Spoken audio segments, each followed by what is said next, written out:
Hello everyone, welcome back to my channel. So in this video I want to talk about something that has been happening in the financial markets recently, and there has been a shift in the investors' focus over time lately, and this is something that I want to talk about in this video.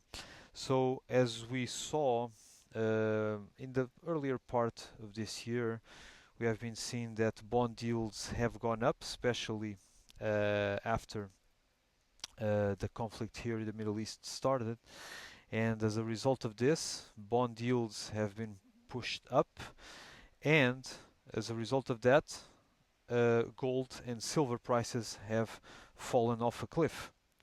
But what we are seeing over the past 2 or 3 weeks is that bond yields continue to rise, but this time gold and silver are going along for the ride, and they are going up very, very strongly over the past 2 or 3 weeks. And so, for the layperson, this may seem that, all right, nothing has changed. So, why the different behavior or the opposite behavior in gold and silver? But as I will explain, there has been some significant difference in the overall environment in the financial markets, and that's what I'm going to shed some light here in this video. So, as we saw earlier this year, especially with the outbreak of the conflict here in the Middle East, we have seen that the overall instability surrounding the closure on or the openness of the Strait of Hormuz, this instability have pushed oil prices up. This has built an increased fears of increasing inflation, all right? And as a result of the expected higher inflation, the Fed funds futures and the market itself has factored in a higher probability of the Fed increasing interest rates.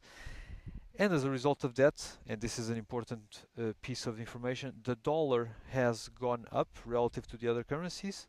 And because the dollar had gone up and the yields have gone up, gold and silver have been absolutely hammered.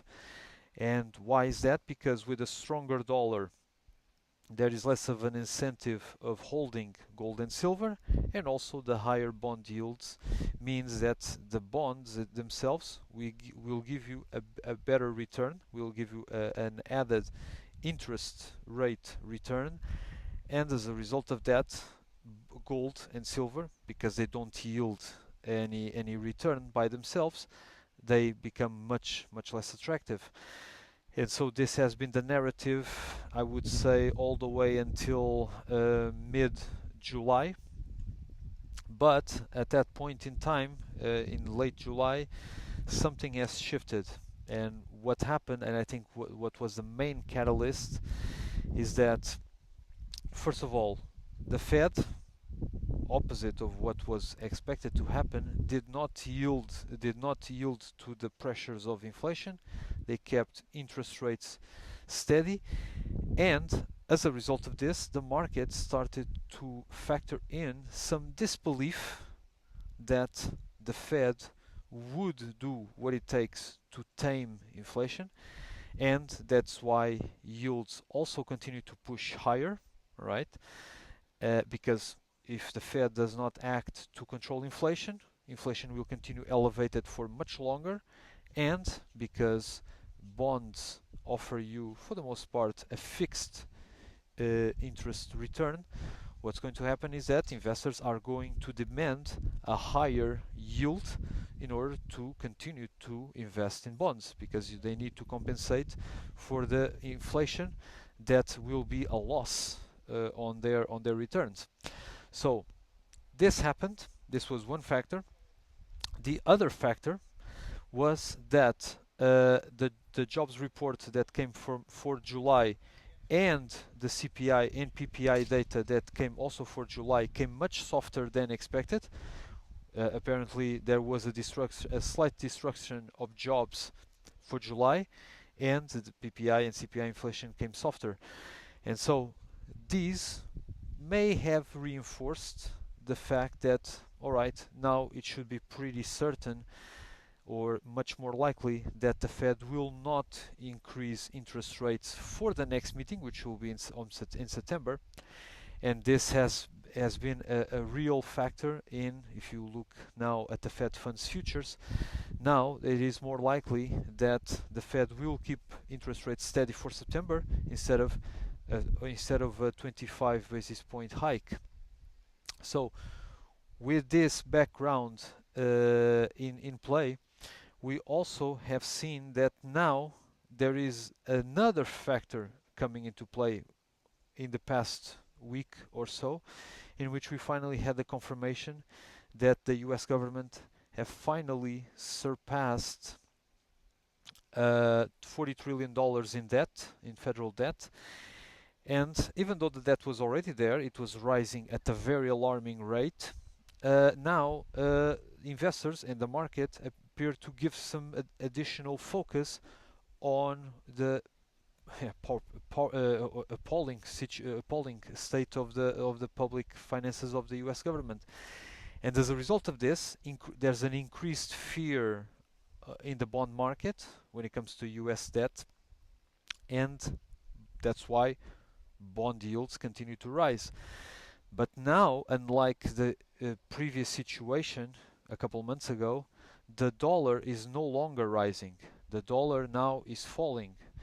And why is that? Because investors are going away from the US bonds, and they are punishing the US dollar, because if you see that inflation will continue to go for longer, and if you see that the public finances of a government are also not or are in a very deteriorating state, investors pull away from the currency usually. And that is the main difference. What happens with the currency is the main difference that is now resulting in the fact that gold and silver are on the way up very, very strongly. Because before, it was because of geopolitics. You could see that geopolitics would spark more inflation concerns, and that would push bond yields. And because of the higher interest rates, the currency would go up. Now, interest rates are not expected to go up, also because that would be detrimental for the state of the public finances of the US government. Now they are expected to keep steady, and when you add up the fact that interest rates are expected to be steady, but the public finances of the US government are in a deteriorating state, you will see that, all right, investors no longer, not only divest in the US bonds, which is what brings the yields up, but they are also giving up on the currency. And this is something that these are factors, when you put them together, it's going to make investors turn to gold and silver as a way to protect themselves from the decreasing value of the dollar, and of course also of the interests of the returns they can get from bonds, because in this case they get higher yields, but they get higher yields at the expense of higher risk. All right, and that is why gold and silver play their role as a safe haven, and they start to go up. And not only that, there has been some other ad hoc factors that have been going on in the market. The fact that the US decided to help to stabilize the Japanese currency, the Japanese yen, because as we all know, or most of us know, Japan is currently the biggest holder of US debt, public debt, and so if Japan or the Bank of Japan or the Japanese government is forced to act in the market to stabilize its currency by buying Japanese yen to hold the value of the currency, they will have to sell something. And if you are the biggest holder of US debt, chances are you may have to sell US bonds, the US bonds that you own, to prop up your own currency, to sell dollars and buy yens. The US government does not want that, because if Japan dumps its holdings of US public debt in the market, that would push significantly up the yields of the US bonds. And so the US helped Japan, or the US government helped Japan also, because there is a vested interest in there. They don't want Japan to dump its public debt, the US public debt in the market, because of course then the US bond yields would go much further up. And now the second situation that happened this week was that the Treasury, the Secretary of Treasury, Scott Bessent, has decided that they would double the size of the buyback program of U.S. Government bonds. But even though this provided some short-term relief in the market, this was just a band-aid, and yields continued to rise in the next day. And the reason for that is because it sounds good on paper. Oh, the US is going to buy back some of its bonds, and so it will ease the pressure, the upward pressure on yields, because when you buy up bonds, the price of the bonds go up, and as a result of that, the yields go down. But the problem is that the US government is running a budget deficit, and so in order to buy back bonds, they have to issue more debt. And what the government is attempting to do is basically to issue short-term debt to buy the long-term debt, which is the one that is currently at very prohibitive yields. The 30-year yield is currently at around 5.2, 5.3%. So what they are doing is they are trying to flatten the yield curve by increasing decreasing the yield on the long term and increasing the yield on the short term. But as we all know, when you try to issue short-term debt to invest, so to speak, in long-term debt, you're going to have to roll over the short-term debt much more frequently. And so given the fact that the US government is running a deficit, what's basically happened is that you should expect higher and higher yields over time to reflect the deteriorating state of the US public finances.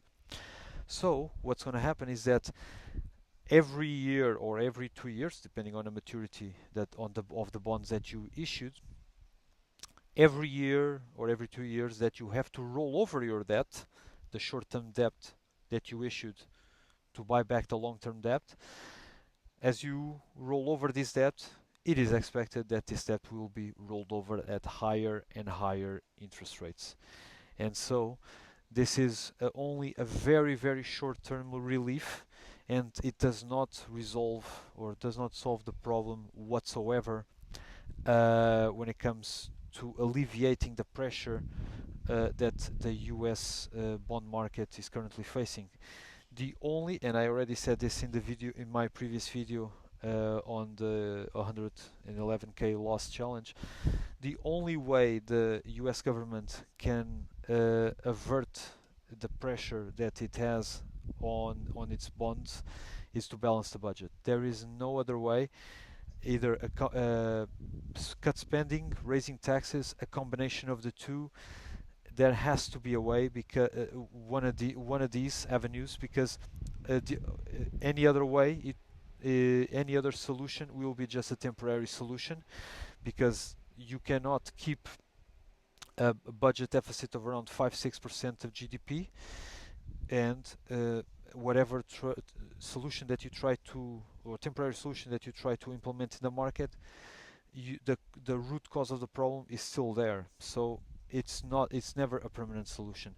And so this was the main point that I wanted to explain now. And I must say, of course, and this is important point to make, as you know, I have a very large holding in silver, so I'm speaking. I have to make this disclosure because this situation is a situation that has been benefiting me over the past week or two, and so my analysis is done. But I have this holding so that you can make up your minds whether I'm being biased or not.